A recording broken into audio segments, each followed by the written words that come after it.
Good afternoon. This is another tropical update on Hurricane Lee for Sunday, September the 10th, 2023. As always, my thoughts in this video are mine alone, and making any decisions regarding Lee, please consult the National Hurricane Center and your local officials for the latest information for where you are. So taking a look at the latest mesosector visible satellite imagery provided by tropicaltidbits.com, Dr. Levi Cowan, and definitely some organization taking place since yesterday, since the eyewall replacement cycle is nearly completed. I will show you here in a little bit on the microwave satellite imagery on the current structure of Lee, but it seems to get its act together a little bit more today with what appears to be an eye-like future trying to pop out on the visible satellite imagery with very deep convection wrapping nearly all the way around the eye wall at the moment.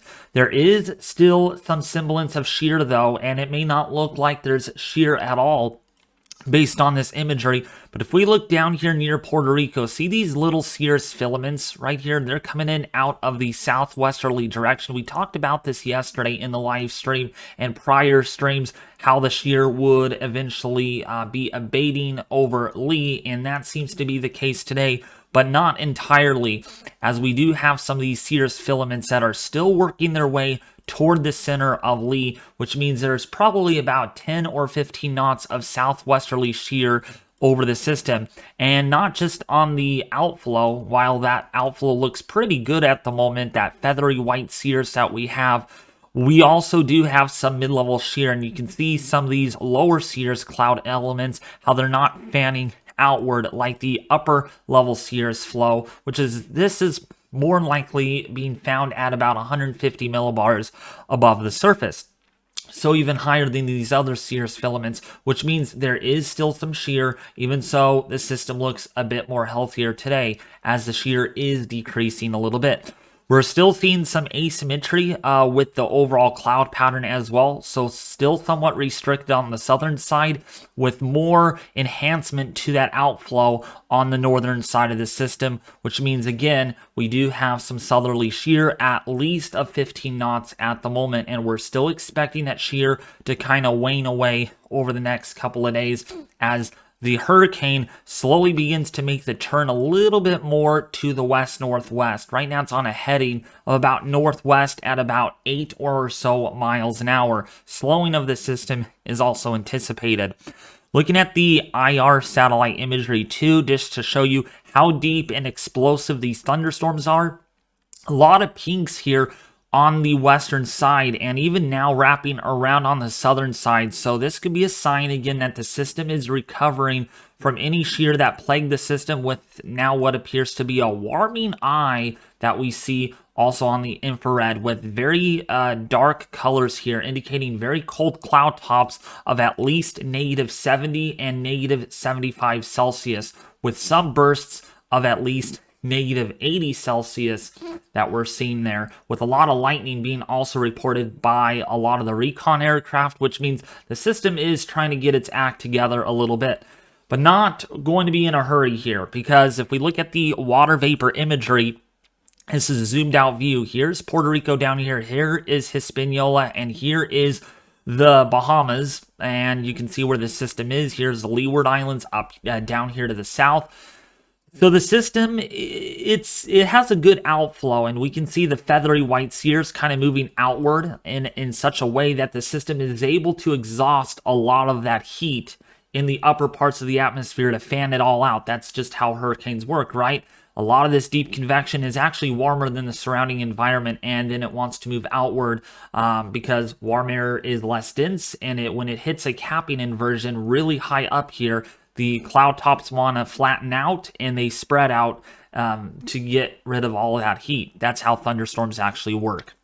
And so we're seeing that happen today. But again, if we look at the water vapor, we are seeing these milky white cirrus underneath this outflow getting entrained into the system, which is that shear. But also, there's some dry air to the west of this. And with that southwesterly shear, it is a little too soon to say on how much of that dry air might affect Lee as it makes its trek over towards the west-northwest. With shear from the southwest like this, if it's persisting long enough, maybe 10 or 15 knots, some of that dry air might try to get in the way of the inner core structure and try to disrupt the formation of that eye wall and prevent any further strengthening, which some of the models are starting to lean towards at the moment, that some of that dry air might try to encroach underneath this cirrus outflow in a couple of days. This is the, let's actually look at the Recon data. So the Recon can be confirmed with what I'm looking at here with a wind maximum on all quadrants right here. We have seen some strengthening happen today with the barometric pressure that has dropped nearly about 6 millibars since last night. So it's not dropping explosively quick, but it is dropping modestly quick. That does allow the eye wall to form nicely. We're able to see a little bit of a contraction with the wind field, so we're not seeing hurricane force winds as far out from the center like we had yesterday. Since the eye wall replacement cycle completed, we're still seeing some restriction on the southern side, and we're still seeing an asymmetrical look to the wind field of hurricane force winds due to the shear that the system is dealing with. Not strong shear, but enough to kind of hamper the wind field, just enough to prevent something like we had a few days ago where we had explosive intensification with Lee. When we look at another product, this is actually... Let me make sure you all saw that. So that's the wind field. I don't know if that was captured really well. Forgot to change the slides.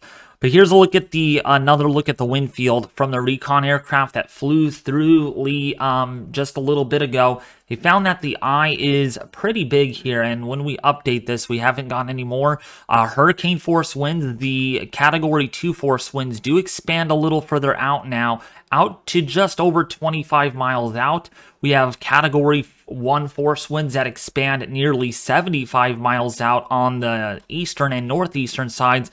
But we're starting to see these reds again fill in a little bit, which means we are seeing major hurricane force winds nearly at the surface. Actually, this would probably be at the surface that they're finding this at 96 knots. So we could be looking at a major hurricane in the next advisory. Doesn't surprise me. We did see some intensification earlier today. The system last night was 105 miles an hour, then it's at 110. We will show that on the NHC advisory, and it doesn't surprise me now if we have this up to 115 miles an hour, possibly a Category 3 hurricane. So that means there is some modest strengthening taking place with Lee today, despite that the wind field hasn't grown much more, which means that ERC has completed. We're also getting confirmation from microwave images that the ERC has completed. We can see that the inner eye the inner eye wall that is kind of dissipating a little bit and beginning to kind of be absorbed into this outer eye wall. This is the new eye that is forming. However, though, there might be another ERC getting underway within the next 24 hours. And what I mean by that, we're starting to see a formation of another outer eye on the northern side of this. We'll see if that wraps all the way around and completes, and if it does, this could forebode another period of weakening, followed by another period of strengthening shortly thereafter. It just depends on how quick this occurs. We might be witnessing another ERC getting close of getting underway here. It's not confirmed by any aircraft, as they have not found a wind maximum this far out. It's pretty solid, straight increase as you get closer to the center, but we'll see if that actually changes. So another recon mission that I want to show you all is the G5 or G4. That's the Gonzo aircraft. That's the upper level drop zone mission that I wanted to kind of show you all, since this is new to everybody. They are conducting a upper level drop zone mission. So they're flying at 47 to 51,000 feet. And what they're finding here, or what they're trying to do, is finding where the ridge is up here to the north. Because this is going to become crucial on what Lee's future it lies ahead. The ridge is stronger, it might go further west, versus if it's weaker, it might just continue moving northwest before it makes that turn to the north. So what they have found up here is that there's a ridge, and we have some dry air that that is confirmed on the water vapor imagery. In fact, if we go back and look at that, go back here, and so this is their mission so far, and they're already up to drop zone number 16. So if we look at some of the past, this is the latest actually. we can see that there is some very dry air being found at 500 and 400 millibars, so it's not very deep dry air, but you could also see right here a huge dew point depression being found at this level, which means there is dry air, but enough deep layer moisture to keep this going for a while.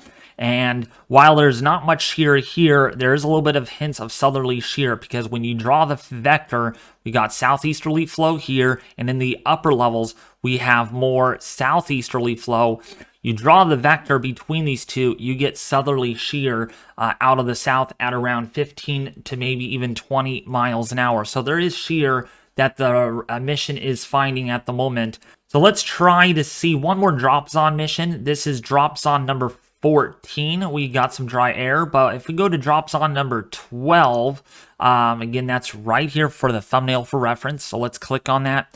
We could also see some deep layer dry air being found too, and this is much more deeper than the drop zone number 16, where it's all the way up from 200 millibars all the way down to even 900 millibars, where we're seeing that dry air. So that's not very shallow amount, that's a lot.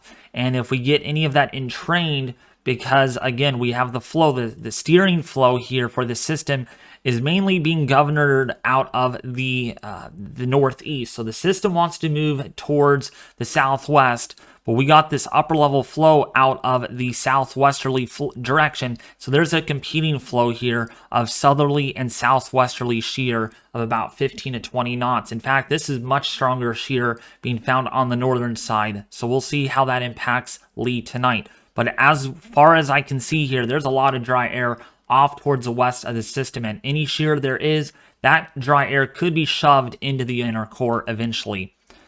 So now looking at the NHC product advisory before we get to our models, this is what they are forecasting right now. It's at 110 miles an hour. They're not going to update this for another 20 to 35 minutes, but I am betting you right now they are going to go major in their next advisory, given the Recon mission that we found. The pressure supports a major hurricane, so it wouldn't surprise me if this is bumped up to, say, like 115 or so miles an hour, but it won't matter. 5 miles an hour stronger doesn't really make a huge difference, because it is a strong hurricane in itself already.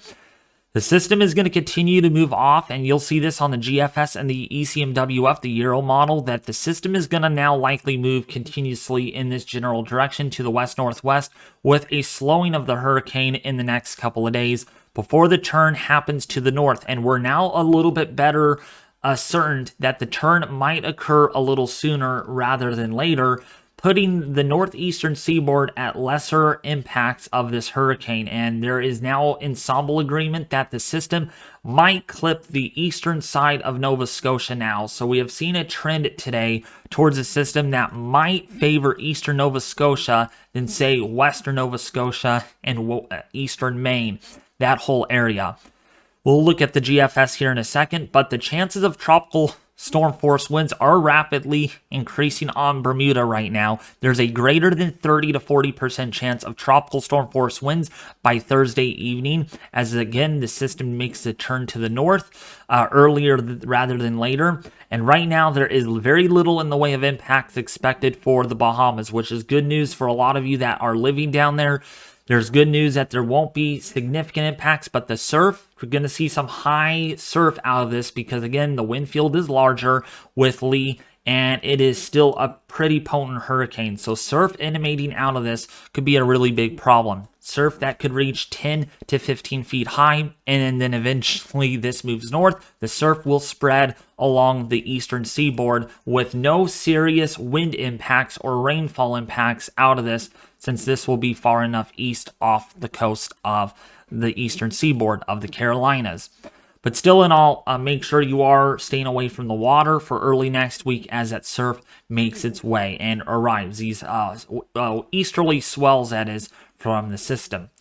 So now, the key messages for Hurricane Lee is Lee's core is expected to pass well north of the northern Leeward Islands, the Virgin Islands, and Puerto Rico during the next couple of days. Dangerous surf and life-threatening rip currents are affecting portions of the northern Leeward Islands today, and the British U.S. Virgin Islands, Puerto Rico, Hispaniola, the Turks and Caicos Islands, and the Bahamas and Bermuda. We're starting to see that surf impacting these areas. It remains too soon to know what level of impacts, if any, Lee might have along the U.S. East Coast, Atlantic, Canada, and Bermuda next week, especially since the hurricane is expected to slow down considerably over the southwestern Atlantic. Regardless of dangerous surf and rip currents are expected along most of the U.S. East Coast beginning later today and continuing through the week as Lee grows in size. Users should remain vigilant and continue to monitor the updates to the forecast of Lee during the next several days. And again, as long as this remains a possible threat to the U.S. mainland as well as Bermuda, we will continue advisory updates on this as long as needed, since this is going to be a threat to some locations. So looking at the GFS model, this is a global forecasting system, and I want to show you all this because this is really important in regards to where Lee might be headed next, right? So I talked about this in yesterday's video, how we have this trough that is going to be amplifying over the northern plains. We have a little bit of a trough dug down here over the northern Gulf Coast. This is what we call a TUT, kind of a cutoff upper level tropospheric trough. This is going to get reattached to the mean later flow out of the westerly direction, and this is actually going to get absorbed back into the westerlies in the next 24 to 36 hours. And there's enough of a tug on this that is allowing Lee to continue that northwesterly jog despite the ridge to the north. So in about a couple of days here, we can see there is Lee. I know it's hard to see because this is cropped out for many reasons. I don't know why it's like that. So there is Lee on the image. Here is that ridge. Now, again, this is the 12Z run, so we did not get any upper-level drop-on mission from the Gonzo aircraft, the G4 aircraft, to better correct on what might be happening up here to the north. That's what the aircraft is there for right now. And the aircraft data that they're doing right now, that they're flying that mission, that upper-level drops-on, will be fed into the 0Z global computer models tonight. So we will see, hopefully, a better correction on this system and a better prediction on what might happen going forward with Lee's future. Out to day 3 we go. We can see now this becomes a little more complicated on exactly how fast this trough goes. We know it's going to exist here on the model over the upper Midwest and the Northeast, but in regards to where Lee will be at this time still remains uncertain. And if we go back in time, we can see how Lee has been just waffling around a little bit, right? You can see how the system is just kind of jumping all over the place, and little jumps right here are very crucial. If the system is further south, it may not feel much of a tug on this trough, as also that is lifting to the northeast. So it is going to be interesting to see where Lee is at this point, and that's what the upper level drops-on mission will hopefully help. It's kind of like feeding new model data, getting a more enhanced look for the models to correct on it and to look at, and basically to make better assumptions on what might happen.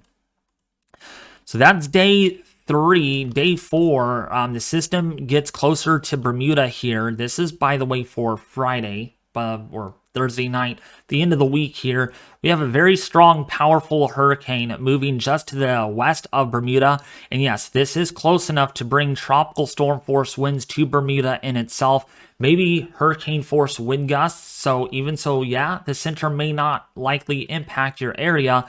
The wind field is going to be formidably large enough to encircle Bermuda with tropical storm force winds with maybe perhaps hurricane force winds, as this makes kind of a transition into more of an extra tropical transition type tropical system into maybe a non-tropical system as this goes northward. And you can see that trough there leaves a picture, and we have a little bit of ridging that tries to build in here. And just a matter of how this is going to impact. If this ridge is sampled stronger, then the system actually might be able to escape more northeastward, as what this GFS indicates. You can see the turn there.